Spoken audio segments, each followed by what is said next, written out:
Hey everybody, welcome to the Big Bluecast, this inaugural edition of this little show we're doing. I figured the best way to kick off the show for the first time would be to kind of just do a bird's eye view kind of recap of sports COVID-19. Obviously, this is a really interesting time to be kicking off a sports show in 2020, especially in the fall.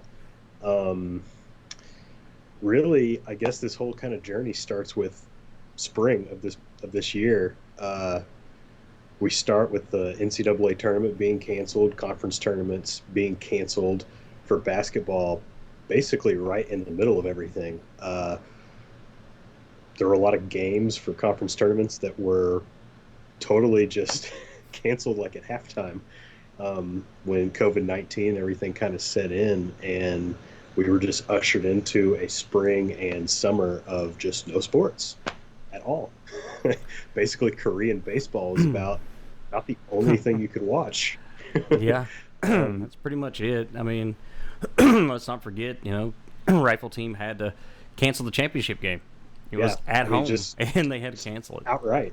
I mean, stuff just got boom. And from my perspective, looking back in hindsight, I mean, we're about 6 months into this whole COVID-19 thing.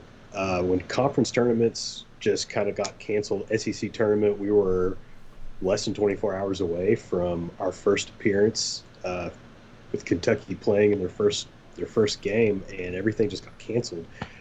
Um, do you feel the same way that I do? And by that I mean I basically feel like I'm still kind of on just like a spring sports kind of hangover because everything was so abruptly just ended that there's still just a bad taste in my mouth with that. What do you think?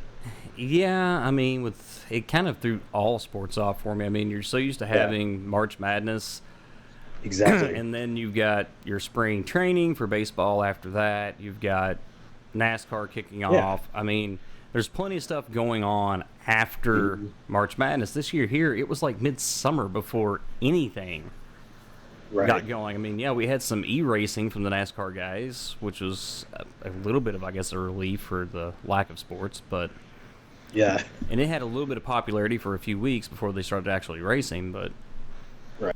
there really Right. wasn't anything. Yeah. And I think just especially right when it hit. I mean, if it hit a week later than it did, it might have hurt a little worse in that regard. But just the fact that as UK fans, we gear up for just March Madness and conference tournaments leading up to it, and you kind of just get in the zone for that, right? And I feel like just the way everything just fell flat, especially because I think Kentucky's team was in good shape to hopefully make a good run this past year, and it all just got cut short. There was no closure to it whatsoever. No, and to add insult to the injury, I mean, we were the champions in the EA simulation, and let's face it, it's Yeah, usually a pretty good predictor, at least who's going to be in the national championship game. yeah, And it's like, um, wow, last time we won that, we won the championship. So, yeah. That was going to be my next question was just really quickly, what was your prediction? What did you think we were going to do with that team we had? I honestly thought if we could make it to the Elite Eight, I thought we had a chance to make it to the Final Four without Yeah, any issues. Now, Final Four is going to be questionable because, I mean, let's face it, depending on who sure. else made it. But Mhm. I really think the Elite Eight was going to be the indicator where the team was actually at.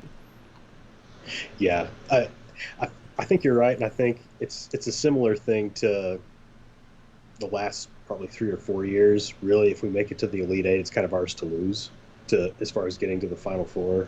Um, we've had a lot of teams lately that I feel like if we can just get through the first like 3 games, then uh, it should be ours to win. Granted, PJ Washington's sophomore year, we got bounced by Auburn in why I consider a pretty major upset.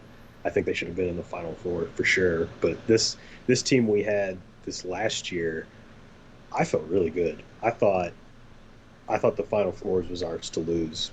Absolutely.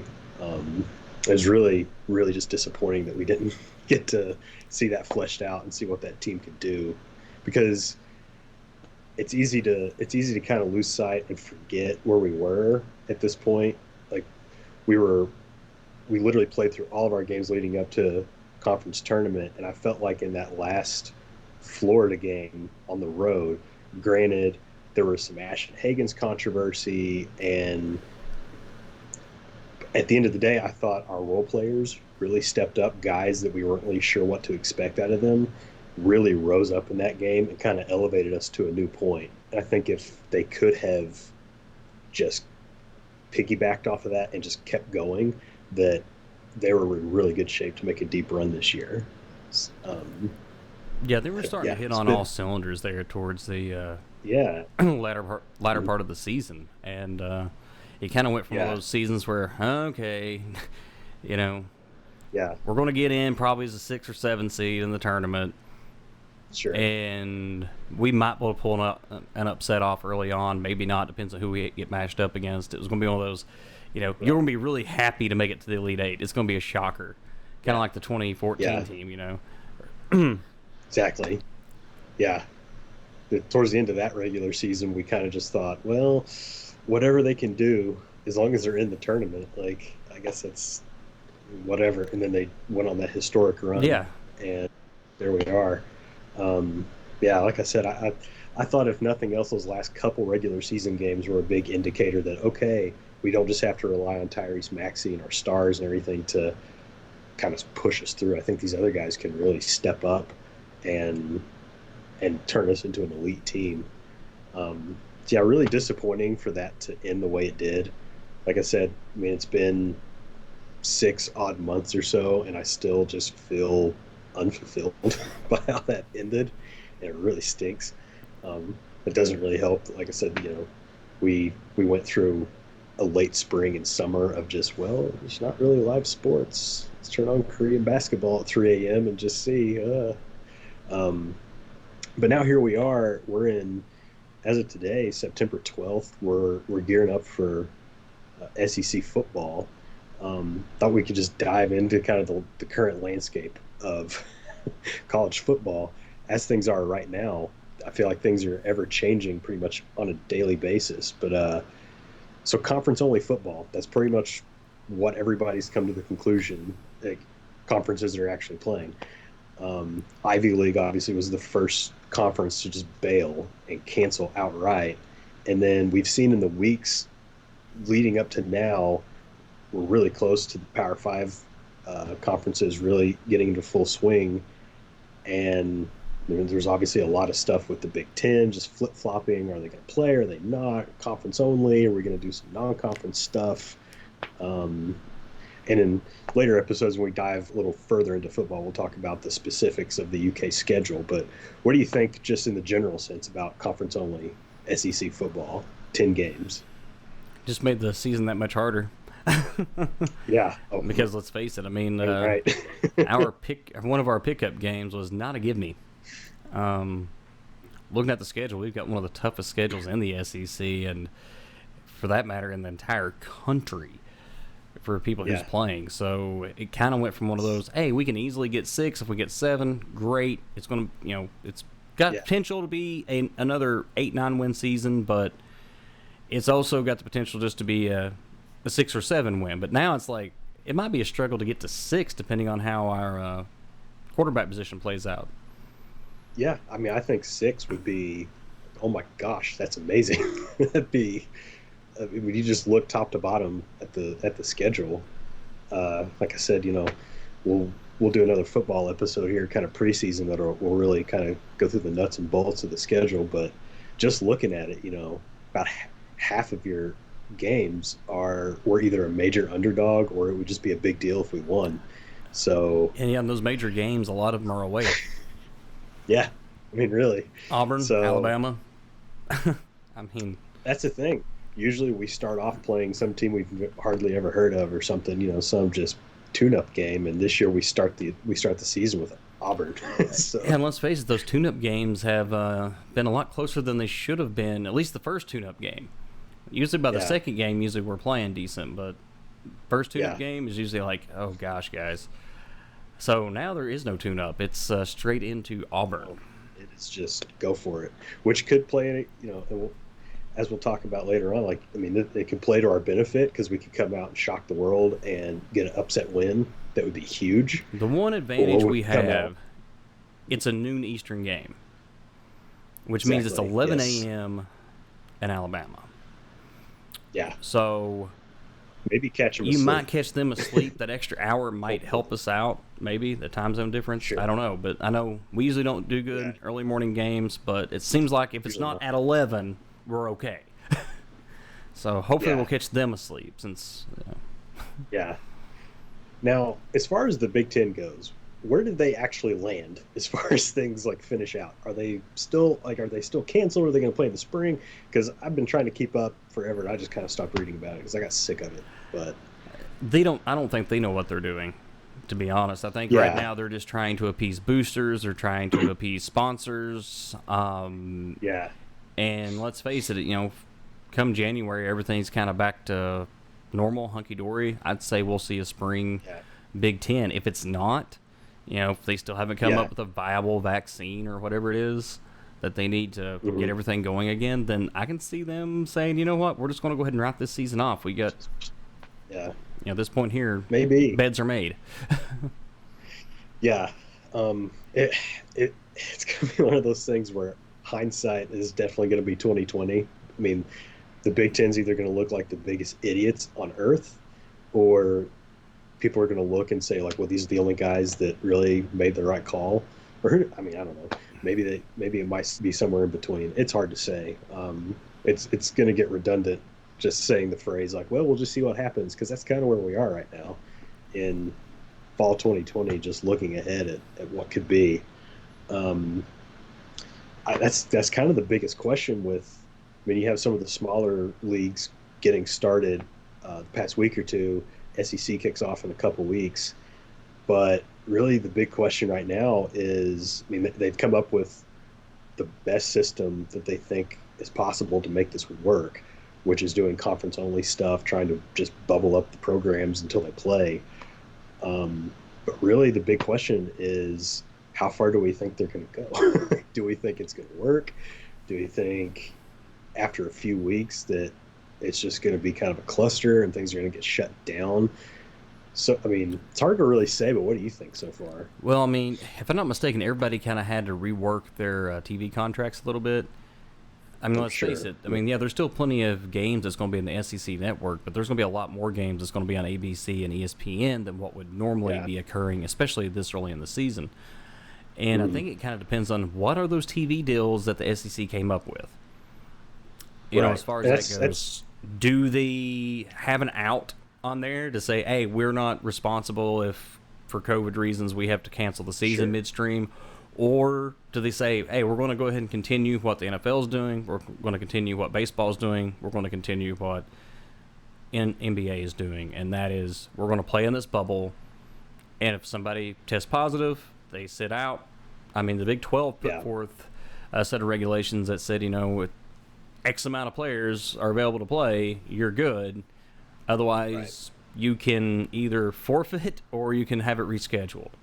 Try to reschedule it. That's where it's going to be a real pain. I think we'll see that across sports. I think Well, if we with don't have college any football and playoffs this basketball. year, bowl games, Yeah, it's then true. that makes it kind of easy to reschedule. Okay, we'll just do a Yeah, January reschedule and make it a yeah. in-house bowl game, so to speak. Whole lot of leeway there. If they just flat out cancel the playoffs and they have a lot of wiggle room to just kind of do what they need to do to make it And work. I can see that just because of pandering to certain athletic programs that I'm not going to mention that was still ranked very highly, even though they're not playing. Right.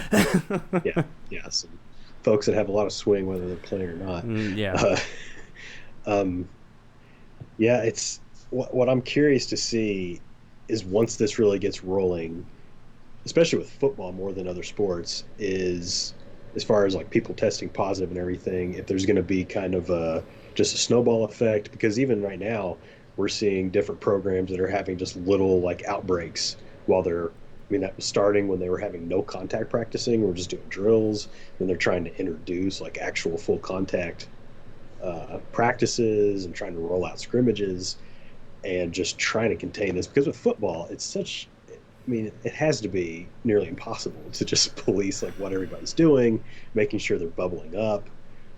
I know Auburn a couple weeks ago had missed, it was like almost 2 weeks of practice or something, just because they had a rash of people testing Yeah, they had positive like and people that were, 40 players. yeah, I think it was 40 yeah, or maybe a little less or a little more, but somewhere in that range. yeah. But Especially when you're including positive tests with people that were just exposed to them, so they have to hold quarantine as off. well. Yeah, I mean, But just a pain. if you look at what other places are doing, I mean, it's like, okay, NBA, they got a guy who tested positive. Okay, he sits out. Yeah, You know, right. NASCAR, Jimmy Johnson, he tested positive. He sat out for 2 weeks. Yeah, And, you know, the rest of his team was there because hmm they didn't test yeah, positive. So, hmm um, just one of those deals, I think, kind of boils down to that. I mean, let's face it, not everybody who's around somebody that has it's going to contract it. You know, it's not a hundred right. percent guarantee. It's like anything else. Um, And it's just a pain because even with that, it's like you get exposed to that person, we still have to wait several days to get an accurate mm-hmm. test. It's just a mess. Yeah, um, it's going to be a logistical nightmare if a team does come down with it. But at yeah, least there's Auburn to look at right now. Okay, how did they handle it? How did they work through it? right. And that should give That's the big everybody question. a really good idea Mhm. of, okay, this worked for Auburn. Now we have a baseline of what we need to do procedurally as Yeah, far as following. Or if something didn't work, then they can say, okay, we don't need to do this. We need to come up with something different. yeah, So, and that's the main thing is I think it's unavoidable that this is going to happen. So like you said, the main thing is okay when this does happen the first time, two, three, let's see what these people do and see what works, and hopefully everybody else can mimic that whenever it happens with them. Because there's no way we're going to get through this without whether it's lower ranked teams or your power teams, but there's going to be outbreaks and such, and it's just figuring out if we're going to make this work, what the best way to do that is. Um, it's going to be really hard because college kids are going to be college yeah, kids. They're going to be partying. yeah, They may contract it, but it won't even be with the football team. It'll be at one of the parties that exactly. was not supposed to be Mm-hmm. happening, Mm-hmm. and that kind of thing. And I'm just kind of looking at it in that aspect. Like, okay, what do we Sure. what do we expect here them to do? Yeah. You know, at some point you're like, okay, you're responsible for yourself. You're an adult now, but at the same time, kids are going to be kids, and let's face it. I mean, Yeah. they may be young men and women, depending on the sport, but at the same time, they're still very young men and women, and in a lot of aspects, they They're still still, act like yeah, children. So, they're still very, pretty adolescent to a point. I yeah, mean, you tell them don't go do this, they're going to go do it. pretty much It out of kind of is, spite, you know. and especially, yeah. I mean, we all remember what it's like to be a teenager, be like a freshman or something in college. I Oh mean, yeah, don't do it someone says you, means, you know, I'm going to do my best to make sure it yeah, happens to prove you wrong. yeah. But And I'm sure younger people just having trouble wrapping their heads around like this is, when they're saying don't do this, they mean it. You know, yeah, kind of comes in well, let's territory. face it, things have changed a lot in that aspect too. I mean, you know, when we were younger, you're told that you don't do something, there were severe consequences. If you did Yeah, otherwise, now it's like you're in timeout. So the kids these yeah, days, it's like, what are they going to do to me? And then they find out and they go screaming about it. What smack do like you mean they're this. doing this to me? Well, Yeah, not to go off yeah. on that Oh, I'm tangent, punished but for at the same time, I'm it's punished for doing what you told me not to do. That's crazy. yeah, Yeah, you know, like I said, not to go off on that um, tangent, but at the same time, it's one of yeah. those things you kind of Well, look at, you know. there's something to that. Yeah, I mean, really, um, especially especially with football because there's just so many kids that are involved. There's so many staff members. It's I'm sure it's a lot easier for John Calipari and his staff to try to bubble up his team. You take like 13 kids and say, okay, we're going to keep an eye on them. We're going to monitor what they do. We're going to try to just keep them here and keep them contained. Football is a whole different thing. I mean, you got kids that are living off campus. You have them going doing whatever. And it's just that's so many people to keep up Yeah, I mean, with. with It's basketball, it's like, you know, if yeah, you're not going to have fans, you're going to have a bubble. Okay, you can leave the cheerleaders at home. They're not going to be yeah, happy about it, but you can leave them at home, and you can leave sure, the pep band at home because once again, there's no fans. There's no reason to have yeah, the pep crew there, yeah. Who and are you pepping up? Who are you leading in cheers? exactly Yeah, nobody. And all of a sudden, now you go from having 30 some people in your entire basketball staff and players, and that's it. mhm, Instead of having, oh well, now we've got 60 cheerleaders, we've got another 60 or 70 people in the dance team, and then we've got another 40 or 50 people in the band. I don't know what the exact numbers are, just throwing random numbers out, but Sure. at the same time, instead of bringing 200 people with you to each venue, you're only bringing 30-some people. And with football, you're talking about over 100 to each game just in football, and that's not counting the band or the cheerleaders. So it's like, so what needs to go, what needs to stay? I mean, none of that's been discussed yet, at least not publicly. What's essential personnel, what's not. Yeah. So really, do you think football is going to actually finish the season out, or do you think that they'll panic and cancel the thing at some point? I mean, obviously we're just guessing. Well, we're just guessing, but from what I've seen, especially from the SEC, I mean, they already sit there and said, we're going to go get our own TV deal without the NCAA if they're saying no football on that level. So I think the SEC is going to be buckled down and doing it. I don't think you're going to stop them. Now, as far as the other conferences go, who knows? But the ACC also seems to be pretty adamant.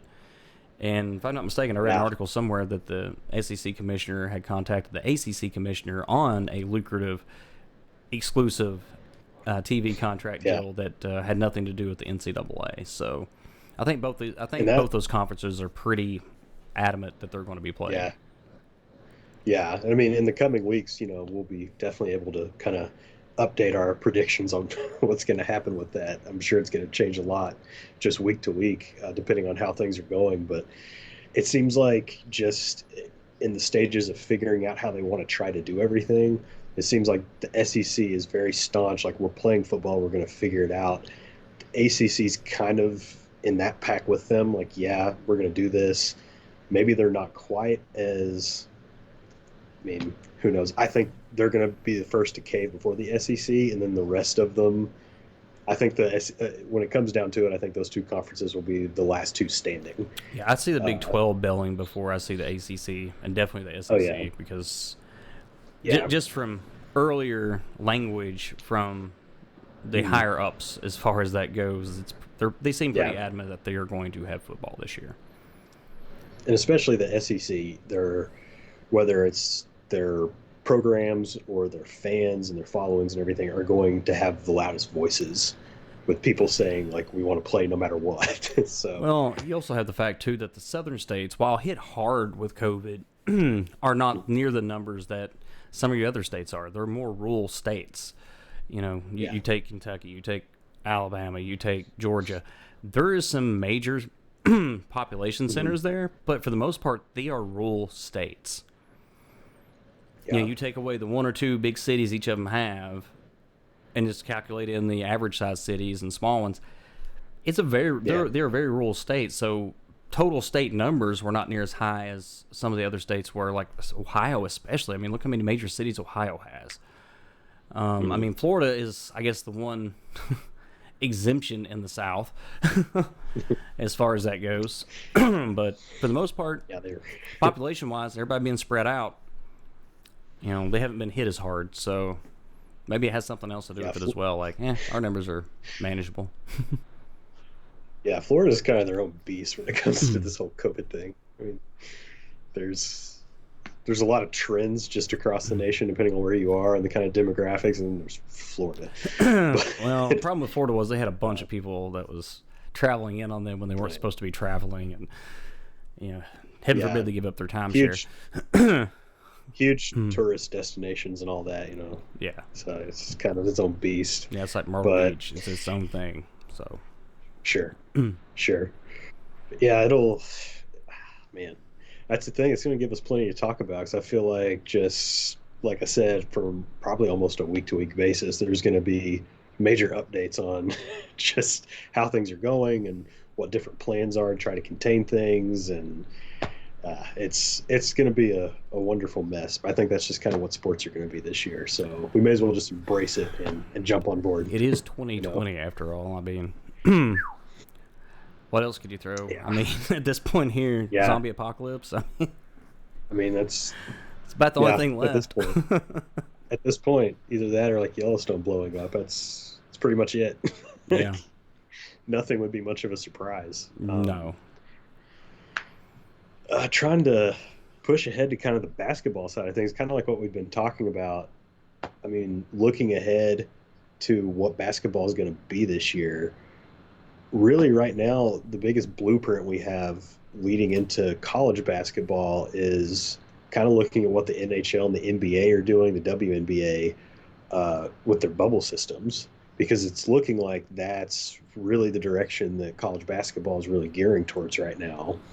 Um, what do you think so far, as far as just the kind of efficacy of like the NBA bubbles and all that, and kind of the success they've had just keeping COVID-19 spreads down? I think other leagues and even sports need to kind of look and see what the NBA has done, because let's face it, we haven't Yeah. heard about major outbreaks. We've had a coach or two, we've had a Hmm. couple players here and there, but for the most part, they have literally, as close as those locker rooms are, they have literally kept everything to a Yeah. minimum as far as spread goes. So Right. I think Right. whatever formula that they're using in order to keep Mhm. it to a minimum, I think everybody else kind of needs to look at that. Yeah. I mean, really, it's interesting. You had the NBA and Major League Baseball kind of kicking off around the same time, and you saw kind of just a tale of two different success rates. You have the NBA basically has kept it contained because they've just been very stringent, kept everything locked down, and then at least the first weeks of Major League Baseball was just, oh my goodness. I mean, it felt like somebody would play and then boom, there'd be an outbreak. And then somebody else would play, boom, there'd be an outbreak. And they were canceling games. And how do you reschedule? Because they play so many games in baseball. Like you said, it was basically okay, let's look at what these guys are doing wrong and look at what these guys are doing right. And let's just like roll with it and learn as we're going, figure out what the best way to do this is going to be.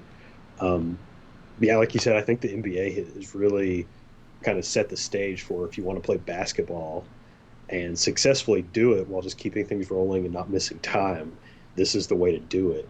Uh, Even Mark Emmert with NCAA has pretty much said in the weeks where we were questioning, is there going to be basketball? What's that going to look like? He was kind of famously quoted as saying, as long as there's basketball being successfully held anywhere in the world, like we're going to push forward and figure this out. We're going to do it. So I mean, they've already missed one NCAA tournament. I think they are very determined to keep this I thing think they're rolling, make getting. sure we have one. I think they're getting strapped for cash.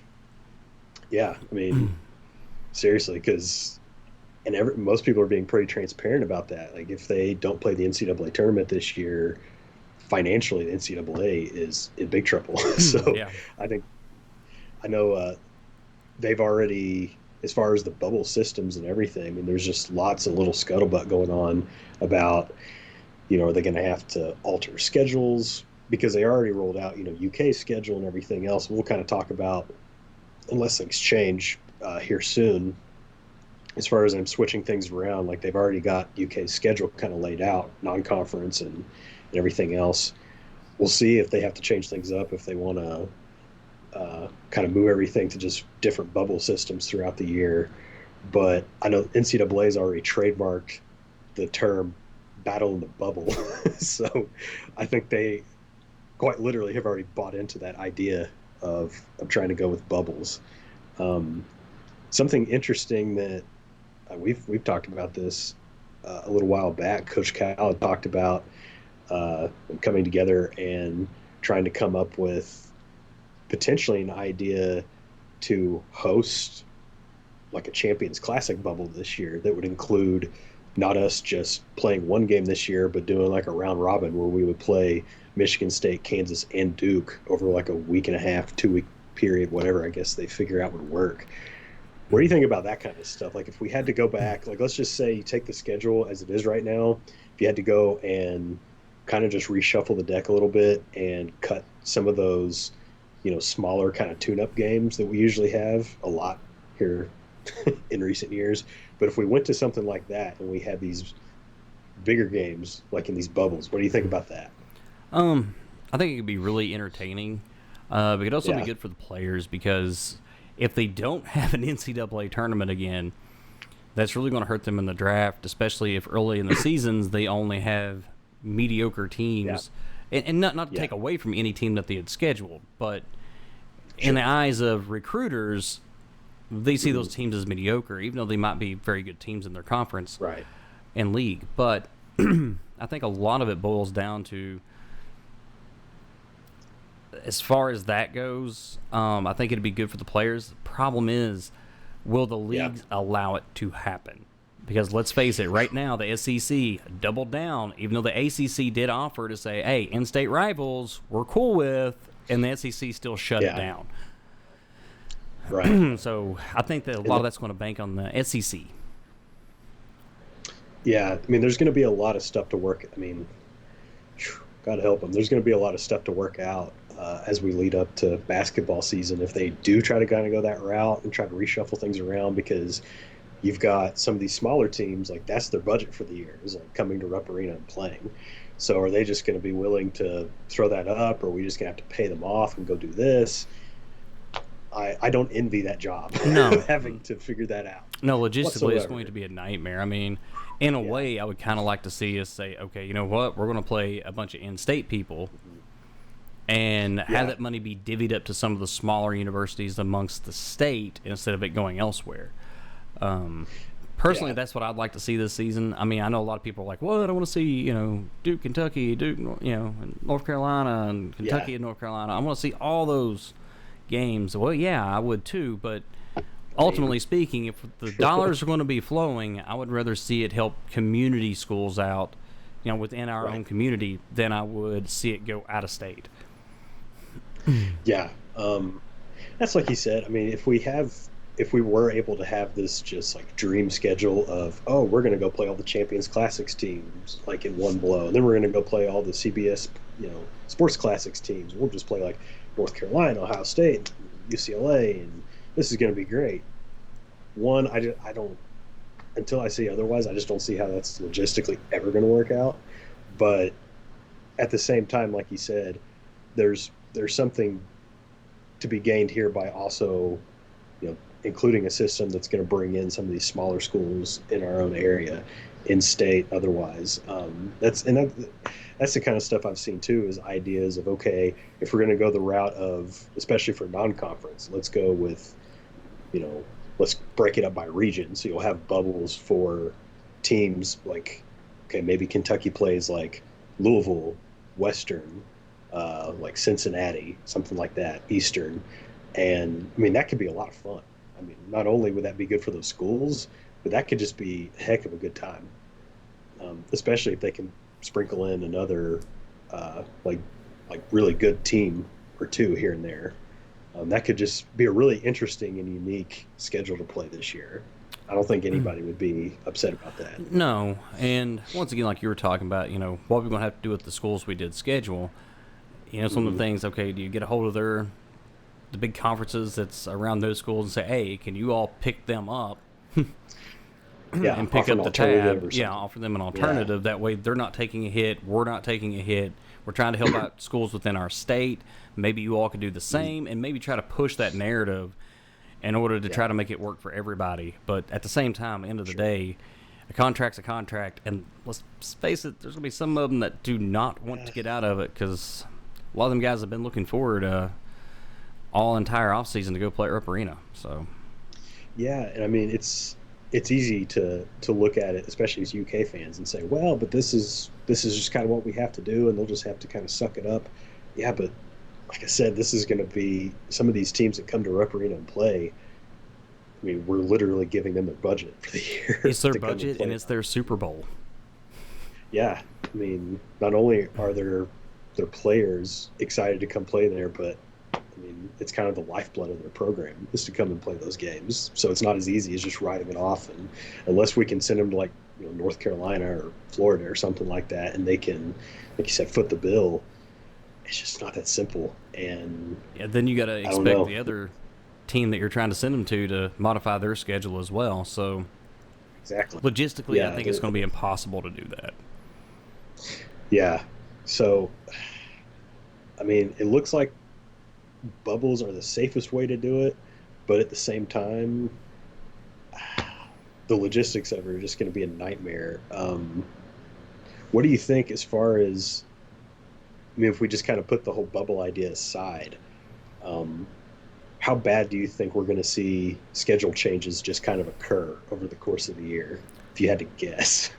I think you're going to see a lot of them. I mean, if the Yeah. smaller conferences do what they've done already and Mhm. cancel fall sports, then Yeah. automatically there's going to be openings, and there's going to be openings across the entire league. And now that same Hmm. scenario we were just talking about becomes a little bit more logistical. You could pick up a big Hmm. team in place of that small team, or pick up another small community team within your Sure. state, possibly if there's an opening, if they haven't canceled as well. But I think there's going to Yeah. be a plethora of you know, cancellations going on. Yeah. Even just outside of like when they were talking just in terms of just rolling with the schedules as they are, there was conversation of introducing like a 2 to 4 week kind of just grace period, like starting earlier so that there would be a grace period at some point in the season. So if we did have cancellations, you could kind of just factor that in, and try to reschedule accordingly. Now it looks like they're pretty determined to start like at the end of November. So I'm not really sure if they're still planning on doing something like that at all. It's hard to say really at this point. There's so many moving parts. It's pretty tough to keep up I with. think the And what leagues one are person is saying, I think the yeah, leagues are primarily focused on making football happen right now and worrying about basketball when it gets here. yeah, I mean, because that'll be the topic when it comes to winter sports and stuff like that. Yeah, I mean, I think as we they, discussed earlier, you're talking hundreds of people being moved for football versus 30 some people, right. possibly as minimum of 30 some people, if Hmm. you leave the band and cheerleaders at home. So, Yeah, logistically speaking, using that word a lot today, but um, it's going to be one of those it's kind things. of It's where going to be we a are lot. though. Yeah, it's going to be a lot easier to get that figured out with the smaller number of people. And if they get it figured out for football, then they can probably apply that same formula to basketball. Yeah, So honestly, I think the only thing they're worried about right now is football, making that happen, making it work. sure. Yeah, I think if they can get it at least somewhat worked out so that we have a reasonable amount of success with football and things are okay, then basketball shouldn't be near as much of a big deal. And like we said earlier, NBA and WNBA and hockey have already shown us like here's at least something we can do if push comes to shove. Like there's different avenues they can take to figure something out. Um, Man, it's going to be interesting. As far as I know, as far as fans go, I know it seems like kind of just the going number right now is what 20% fans for football. That seems to be where everyone's kind of landing. Uh, Yeah, I got to keep them boosters happy. Um, yeah, yeah, Bad as I hate to put it that way, I mean it's basically what it is. It's like, hey, we got X amount of people that donates tons and tons of money, and it's going to be yeah. I priority on mean, who donates the most amount of money on who gets those tickets for their box seats. Other people's going to have to just stay at home. yeah. So I mean, it's all about money. That's the only but reason we're playing football. yeah. Oh, I mean, let's be honest. The only reason we're playing football, yeah, Is is money. to fit Yeah. budgets. Yeah. And when you're talking about fans, first you kind of got to pat the head of the cash cow before you move on to everybody else. Yeah, 20%. I mean, when they kind of break down the logic behind it and stuff, I guess that makes sense as far as the number of people you can spread those people out and everything, and hopefully they'll do as they're asked as far as Yeah. trying to keep everything safe. And at the same And time, I'm your not trying to outdoor knock those venues, people that are going. yeah, yeah, I understand it. I don't necessarily approve of it, but I understand that these schools are trying to make their budgets. They don't want to lose yeah, those donation dollars. So they got to keep those yeah. people happy. And I totally get that. And I don't blame the schools for wanting to play football and not having their budget screwed up for the next 10 years. Yeah, it being catastrophic because I mean, let's be honest, it would be if they just scrapped football. Um, yeah, it stinks. It gives us something to bellyache about, but at the same time, it's like it kind of is what it is. You got to pay the bills, you know. 20% for football, especially. Do you think we'll actually play games in Rupp Arena this year, or do you think that they'll just move it to like a smaller venue, I'll move it or to Memorial. something like that. Yeah. I'd say Um, if they end up not doing fans at basketball, mm, which I mean they might. I mean, if you're only talking like 2,000 people, yeah. maybe a little more. Do you really want to hold the game at Rupp? Why not just keep the students on Exactly. campus and literally walk them out of the Cats Lounge and right next door to Memorial Coliseum? Put them in there. Yeah. That'll be something I'm really interested to see what they plan on doing if they still try kind of across the country to still hold games in larger indoor venues, or if they try to kind of do what the NBA's done and go with a drastically smaller venue. I mean, granted, you've got the NBA; they've got their big kind of LED boards running around with people like zooming or whatever in. Uh, I don't know if they would try something like that, or if they would, cough up the resources to do something like that, or if they'll try to go with like a 15 or 20% capacity or up arena, and then there's your major headache of who are we letting in, who are we kicking out. Um, I don't know. It's Yeah, like you said, it's hard like to you say. I said, mean, it'll. Florida's probably looking at, I don't know, do they have a season opener at home or are they away? Because let's face it, they just had a fire at their football stadium as of today, filming this, Yeah, as if they don't have some, enough to to worry about. logistically try to figure out right now. The place caught on fire, so whew, I don't know. Yeah, we Um, don't know what the damage is on that yet. So yeah, I think everybody's just kind of scratching their heads right now. But yeah, it seems like they at least kind of have preliminary with football. They have kind of preliminary stuff in place, and we kind of know what the game plan is. And now we're 2 weeks out from SEC play starting, and we'll just kind of roll the dice and see how things go. And hopefully it goes well. hopefully, the conferences Um, being obstinate about playing will not have a drastic negative side yeah, effect. yeah. Um, I think we'll know within the first 2 or 3 weeks kind of what we're dealing with. That's when we're really going to figure out, is this just going to be kind of a dumpster fire? And especially once you start traveling and having, players interacting and staffs being close together and stuff, if they're able to separate them, who knows? But I think first 2 3 weeks we're really going to get a good picture of this is, how well this is going to work going Right. forward.